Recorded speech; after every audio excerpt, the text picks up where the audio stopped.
प्रिय विद्यार्थियों, आज हम बी ए पार्ट फर्स्ट पॉलिटिकल साइंस के सेकंड पेपर में लोकमान्य गंगाधर तिलक के स्वदेशी बहिष्कार, निष्क्रिय प्रतिरोध व राष्ट्रीय शिक्षा के ऊपर विचार करेंगे। अक्सर परीक्षा में तिलक के ऊपर स्वदेशी बहिष्कार और राष्ट्रीय शिक्षा के संदर्भ में एक प्रश्न आता है और इसको एक 20 नंबर का प्रश्न आता है और इसको विद्यार्थियों को करना आवश्यक होता है। तो यदि हम स्वदेशी बहिष्कार और निष्क्रिय प्रतिरोध व राष्ट्रीय शिक्षा के संदर्भ में बात करते हैं तो तिलक स्वदेशी को राजनीतिक आंदोलन का एक प्रभावी अस्त्र मानते थे।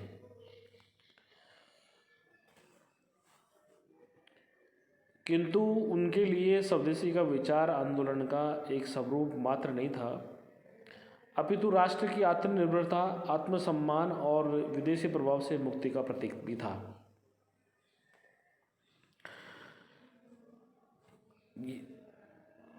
यद्यपि स्वदेशी के विचार का सूत्रपात तिलक से पूर्व ही स्वामी दयानंद सरस्वती जैसे समाज सुधारकों द्वारा कर दिया गया था, किंतु तिलक ने इस विचार को न केवल लोकप्रियता प्रदान की अपितु इसे ब्रिटिश सत्ता के विरुद्ध भारतीयों के विरोध की अभिव्यक्ति का एक प्रभावशाली माध्यम बना दिया। तिलक के अनुसार स्वदेशी का विचार आर्थिक और नैतिक दोनों दृष्टियों से भारतीयों के हितों को सुनिश्चित करता था। स्वदेशी का आर्थिक महत्व इस तथ्य में निहित था कि इसके द्वारा भारतीय अर्थव्यवस्था का पुनर्निर्माण किया जाना संभव था। अंग्रेजों के भारत आगमन का भारतीय अर्थव्यवस्था पर गंभीर दुष्प्रभाव हुआ था। अंग्रेजों के आगमन से पूर्व भारत में उत्पादन मुख्यतः लघु और कुटीर उद्योगों द्वारा होता था। कारीगर अपनी दस्तकारी तथा कौशल का प्रयोग कर वस्तुओं का छोटे पैमाने पर उत्पादन करते थे। इस व्यवस्था में उत्पादन व उपयोग दोनों ही प्राय स्थानीय होते थे। अंग्रेजों ने जैसे कहते हैं कि उस जगह पर चोट की भारतीयों में कि जहाँ सबसे ज़्यादा दर्द होता है, उन्होंने सबसे पहले इन कुटीर उद्योग, लघु उद्योग और दस्तकारी उद्योगों को समाप्त करने का निश्चय किया ताकि वो अपने माल को सही ढंग से यहाँ पर बेच सके। अंग्रेजों के आगमन के पश्चात ब्रिटिश नीतियों के कारण भारत में औद्योगिक विकास की प्रक्रिया प्राय ठप हो गई, क्योंकि भारतीय कुटीर उद्योगों को ब्रिटेन के मशीनीकृत उद्योगों के साथ प्रतियोगिता में झोंक दिया गया। अंग्रेजों की मुक्त व्यापार नीति का परिणाम यह हुआ कि भारतीय बाजारों में स्वदेशी उत्पादन की तुलना में विदेशी उत्पादन पूरी तरह छा गए।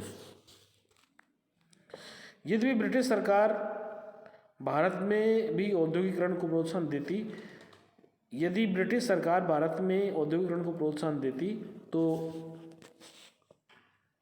लघु और कुटीर उद्योगों के समाप्त हो जाने के इतने दुष्परिणाम नहीं होते, क्योंकि भारतीय लोगों को रोजगार के वैकल्पिक अवसर प्राप्त हो जाते तथा परंपरागत भारतीय उद्योगों की अपेक्षा भारत में ही मशीनीकृत उद्योगों के स्थापित हो जाने से भारत के आर्थिक संसाधनों का ब्रिटेन की ओर बहाव भी नहीं होता। तिलक स्वदेशी वस्तुओं को अपनाने का आग्रह करके भारत में ब्रिटिश सरकार के आर्थिक आधार पर प्रहार करना चाहते थे। उनका विचार था कि स्वदेशी को अपना लेने से भारतीय उद्योगों के विकास को एक दृढ़ आधार प्राप्त होगा और उन्हें विदेशी प्रतियोगिता से बचाया जा सकेगा। स्वदेशी के विचार में तिलक का यह आग्रह निहित नहीं था कि भारत की अर्थव्यवस्था प्राचीन और परंपरागत स्थिति में ही लौट जाए। एक व्यावहारिक दृष्टिकोण अपनाते हुए उन्होंने स्वदेशी के अंतर्गत दो बातों पर बल दिया। वो दो बातें कौन सी थी? पहली थी, देश में उस समय विद्यमान पूंजी और तकनीक कौशल के अभाव को देखते हुए लघु और कुटीर उद्योगों को अधिकाधिक प्रोत्साहित किया जाए ताकि जनता में विद्यमान बेरोजगारी की स्थिति का समाधान किया जा सके। उन्होंने आग्रह किया कि भारतीय जनता में इस बात के लिए चेतना जागृत की जाए कि विदेशों में निर्मित वस्तुओं के स्थान पर स्वदेश में लघु और कुटीर उद्योगों द्वारा निर्मित वस्तुओं को अपनाएं। उनका मत था कि स्वदेशी उत्पादन यदि गुणवत्ता में मशीनों द्वारा निर्मित वस्तुओं की तुलना में हल्के भी हो तो भी उन्हें अपनाया जाना चाहिए। इसलिए श्रेयस्कर था कि इससे देश की आर्थिक आत्मनिर्भरता का मार्ग प्रशस्त होता था। दूसरा था वे सैन्य तकनीकी शिक्षा के प्रसार तथा स्वदेशी पूंजी के विस्तार के माध्यम से देश में औद्योगिकरण की प्रक्रिया को गति प्रदान करना चाहते थे। उनकी मान्यता थी कि स्वदेशी कौशल और स्वदेशी पूंजी के आधार पर किया गया औद्योगिकरण ही देश की आर्थिक आत्मनिर्भरता का माध्यम बन सकता था। जब जमशेदजी टाटा ने देश के वैज्ञानिक और औद्योगिकरण अनुसंधान के लिए संस्थान स्थापित करने के उद्देश्य से 30 लाख रुपए का अनुदान दिया तो तिलक ने उनकी मुक्तकंठ से सराहना की। स्वदेशी के नैतिक पक्ष को भी तिलक ने महत्वपूर्ण माना। उनका दृढ़ मत था कि स्वदेशी को अपनाने से भारतीयों में स्वाभिमान का भाव विकसित होगा तथा विदेशी निर्भरता से मुक्त हो सकेंगे। इस अर्थ में स्वदेशी तिलक के लिए देश के आर्थिक पुनर्निर्माण का आंदोलन नहीं अपितु जनता में स्वाभिमान और आत्मनिर्भरता की भावना के संचार का मूल मंत्र भी था। बहिष्कार आंदोलन स्वदेशी विचार का पूरक था। यह स्वदेशी की भावना का आक्रमणात्मक या आंदोलनात्मक पक्ष था। बहिष्कार के द्वारा भावनात्मक और आर्थिक दोनों स्तरों पर ब्रिटिश आधिपत्य से सक्रिय प्रतिरोध का भाव व्यक्त होता था। गोखले जैसे उदारवादी नेता स्वदेशी के विचार से तो सहमत थे, परंतु वे बहिष्कार जैसे आक्रामक कदम के पक्ष में नहीं थे। उनकी मान्यता थी कि जहाँ स्वदेशी में आत्मनिर्भरता की इच्छा का सकारात्मक भाव व्यक्त होता है, बहिष्कार में दूसरे पक्ष के प्रति विद्वेष और रोष का भाव व्यक्त होता है। बहिष्कार के प्रति गोखले के इस दृष्टिकोण से तिलक बिल्कुल असहमत थे। वास्तव में बहिष्कार के प्रति गोखले के दृष्टिकोण से तिलक बिल्कुल असहमत थे। वास्तव में बहिष्कार को ब्रिटिश सरकार के विरुद्ध भारतीयों के रोष के व्यक्ति का प्रभावशाली माध्यम समझते थे। तिलक बहिष्कार आंदोलन को केवल आर्थिक क्षेत्र तक सीमित रखना चाहते थे। वे इसका विस्तार करके इसके माध्यम से ब्रिटिश प्रशासन को पूर्णतः ठप कर देना चाहते थे। उनकी मान्यता थी कि यदि भारतीय जनता ब्रिटिश सरकार से सहयोग करना बंद कर दे तो ब्रिटिश सरकार के लिए भारत का शासन चलाना संभव नहीं हो पाएगा। उन्होंने पुणे में एक भाषण में कहा कि तुम्हें यह ध्यान रखना चाहिए कि तुम उस शक्ति के स्वयं एक प्रभावशाली घटक हो जिसके द्वारा भारत में प्रशासन चलता है। तुम स्वयं ऐसा तत्व हो जिसके द्वारा प्रशासनिक तंत्र को सुचारू रूप से चलाया जाता है। यद्यपि तुम दलित और उपेक्षित हो, किंतु यदि तुम्हें अपनी शक्ति का आभास हो जाए तो तुम प्रशासन का चलना असंभव कर दोगे। तुम ही डाक और तार की व्यवस्था करते हो, तुम ही राजस्व एकत्रित करते हो। वास्तव में चाहे अधीनस्थ रूप में ही सही, तुम्हें प्रशासन के समस्त गतिविधियों को संपन्न करते हो। तुम्हें विचार करना चाहिए कि तुम इस प्रकार प्रशासनिक गतिविधियों में घसीटे जाने की अपेक्षा अपनी शक्ति का प्रयोग अपने राष्ट्र के लिए ही करो। वे बहिष्कार को एक प्रभावशाली अस्त्र मानते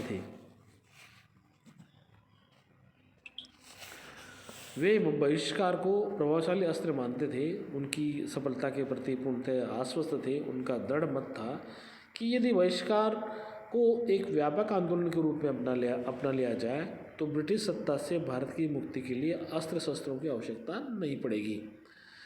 उन्होंने कहा कि हमारे पास शस्त्र नहीं है, किंतु उसकी आवश्यकता नहीं है। हमारे पास बहिष्कार के रूप में एक अधिक प्रभावशाली अस्त्र है। मुट्ठी भर अंग्रेजों द्वारा चलाया जाने वाला ब्रिटिश प्रशासन हमारी सहायता से ही चलाया जाता है। इससे सहयोग करके हम अपने दमन के प्रति स्वेच्छापूर्ण समर्पण कर रहे हैं। उन्होंने जनता को आह्वान किया कि यदि तुम्हारे पास में सक्रिय प्रतिरोध की शक्ति नहीं है तो क्या तुम्हारे पास इतनी शक्ति नहीं है कि तुम विधि से सत्ता को स्वयं पर शासन करने में सहयोग करने से मना कर सको। यही बहिष्कार है, यही कारण है कि हम बहिष्कार को राजनीतिक अस्त्र कहते हैं। इस हम राजस्व की वसूली में सहायता नहीं देंगे। हम उनको भारतीय सीमाओं से बाहर भारतीय धन और भारतीय सैनिकों के रक्त के द्वारा लड़ने में सहायता नहीं देंगे। हम उन्हें न्यायिक प्रशासन चलाने में सहायता नहीं देंगे। हम स्वयं अपनी अदालतें बनाएंगे और जब उपयुक्त अवसर आएगा हम कर भी प्रदान नहीं करेंगे। यदि तुम अपनी संगठित शक्ति से ऐसा कर सकते हो तो तुम कल से ही स्वतंत्र हो सकते हो। तिलक ये स्वीकार करते थे कि बहिष्कार को एक प्रभावशाली अस्त्र बनाने के लिए व्यापक तैयारी और जनमत को जागृत करने की आवश्यकता थी। वे समझते थे कि उस उपाय को अपनाने में गंभीर कठिनाइयों का सामना करना पड़ेगा। वे इसके लिए जनता को मानसिक रूप से तैयार किए जाने को बहुत ही महत्व देते थे। निष्क्रिय प्रतिरोध। तिलक के बहिष्कार के विचार का ही संगठित पक्ष था। निष्क्रिय प्रतिरोध का अर्थ था शासन के संचालन में जनता द्वारा सहयोग देना बंद कर देना। वस्तुतः ये बहिष्कार के विचार का ही सक्रिय राजनीतिक रूपांतरण था। तिलक की दृढ़ मान्यता थी कि शासितों के सहयोग के बिना शासन चलाया जाना असंभव है। वे ये समझते थे कि देशवासियों को शासन के विरुद्ध विद्रोह के लिए संगठित करना एक कठिन कार्य तो था ही, इसके द्वारा विधि से सत्ता को उखाड़ फेंकने के उद्देश्य में सफलता मिलना भी संदिग्ध था। निष्क्रिय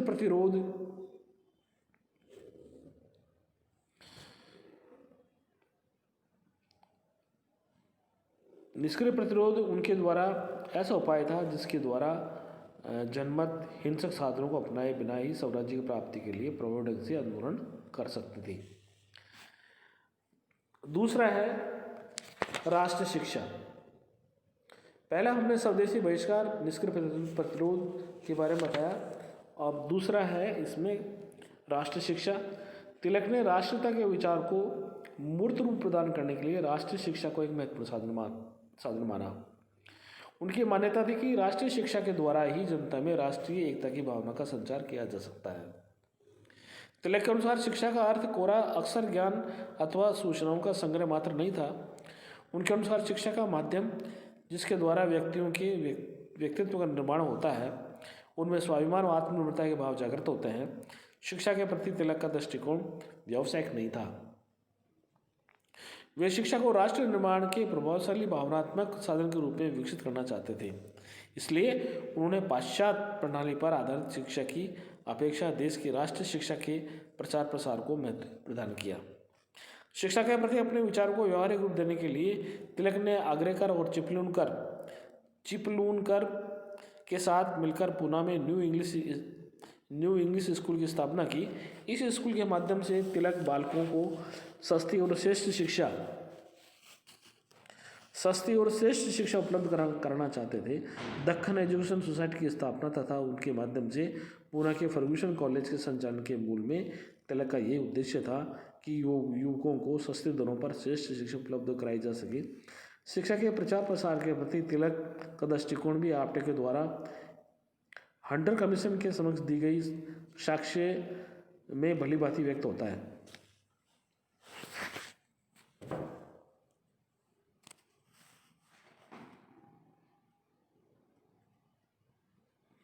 उन्होंने कहा, लोकप्रिय शिक्षा के इस काम को हमने इस दृढ़ प्रतिबद्धता और आस्था के साथ में लिया है कि मानवीय सभ्यता के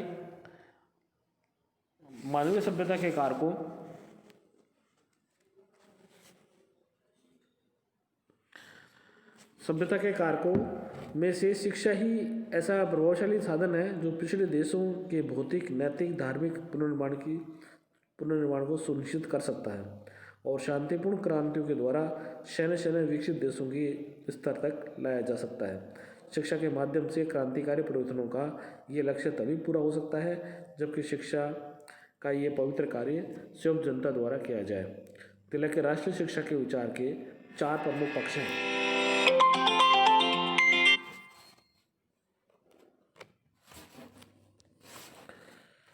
तिलक के राष्ट्रीय शिक्षा के विचार के 4 प्रमुख पक्ष थे।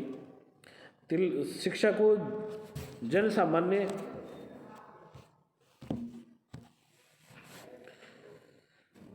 जन सामान्य के लिए सुलभ बनाया जाए तथा उसके लिए सस्ती दर पर शिक्षा उपलब्ध कराने के लिए व्यापक प्रयास किए जाएं।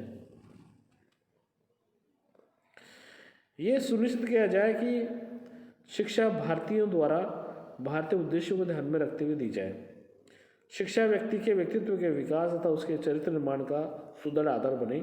शिक्षा के द्वारा व्यक्ति में आत्मविश्वास, स्वाभिमान के ऐसे भाव उत्पन्न हो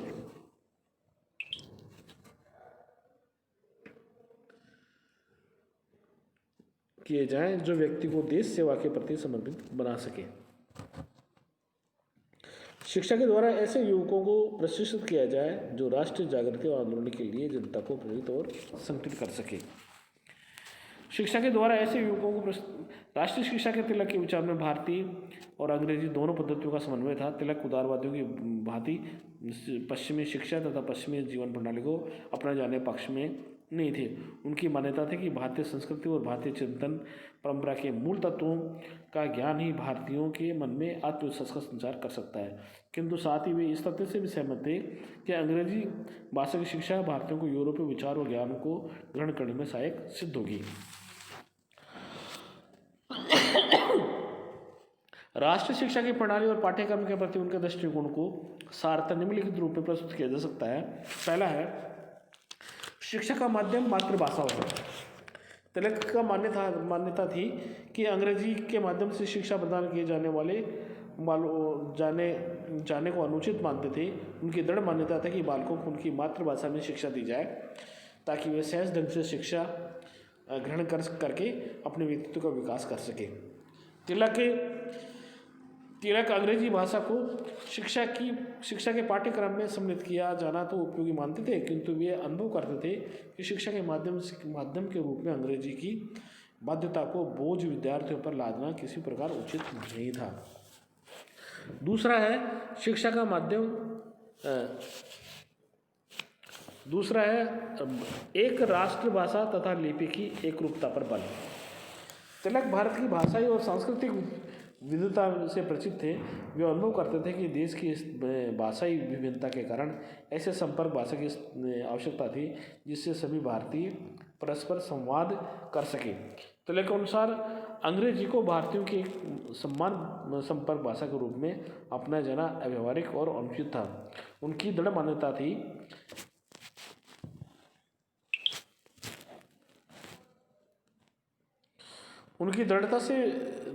उन्होंने दृढ़ता से व्यक्त किया कि हिंदी को भारतीय राष्ट्रभाषा के रूप में अपनाकर एक समान संपर्क भाषा की आवश्यकता है कि व्यावहारिक पूर्ति की जा सकती है।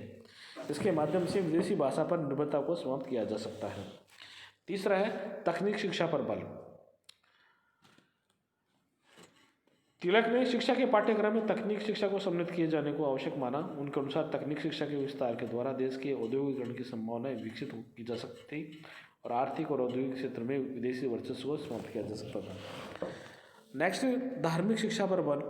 तिलक ने धार्मिक शिक्षा को शिक्षा के पाठ्यक्रम में सम्मिलित किया जाना अत्यंत महत्वपूर्ण माना। धार्मिक शिक्षा के माध्यम से तिलक भारतीयों में नैतिक भावना, संस्कृति के प्रति प्रेम का विकास करना चाहते थे। उनकी मान्यता था कि शिक्षा के पाठ्यक्रम के अन्य तत्व व्यक्तियों को ज्ञान और सूचनाओं की वृद्धि में सहायक हो सकते हैं, किंतु वे उनका चरित्र निर्माण नहीं कर सकते हैं। तिलक के अनुसार चरित्र निर्माण, देशभक्ति और अतीत के प्रति गौरव केवल धार्मिक और नैतिक शिक्षा के द्वारा ही सुनिश्चित किया जा सकता है। लास्ट थी राजनीतिक शिक्षा। तिलक युवकों को देश की उन्नति और स्वाधीनता के आंदोलन में सम्मिलित करने के लिए प्रशिक्षण प्रदान करने में शिक्षा को महत्वपूर्ण साधन मानते थे। इस दृष्टि से राजनीतिक शिक्षा उनके अनुसार शिक्षा के पाठ्यक्रम का अनिवार्य अंग थी। राजनीतिक शिक्षा के माध्यम से वे छात्रों को देश के तत्कालीन दुरावस्थाओं के कारणों के ज्ञान और उनके निवारण के लिए विदेशी शासन के उन्मूलन की आवश्यकता के प्रति चेतना विकसित करना चाहते थे। उनकी मान्यता थी कि राष्ट्रीय शिक्षा के अंतर्गत शिक्षित युवक जन जागरण का संदेश पूरे देश में प्रसारित करेंगे। आज का ये जो हमारा टॉपिक है यही समाप्त होता है। धन्यवाद।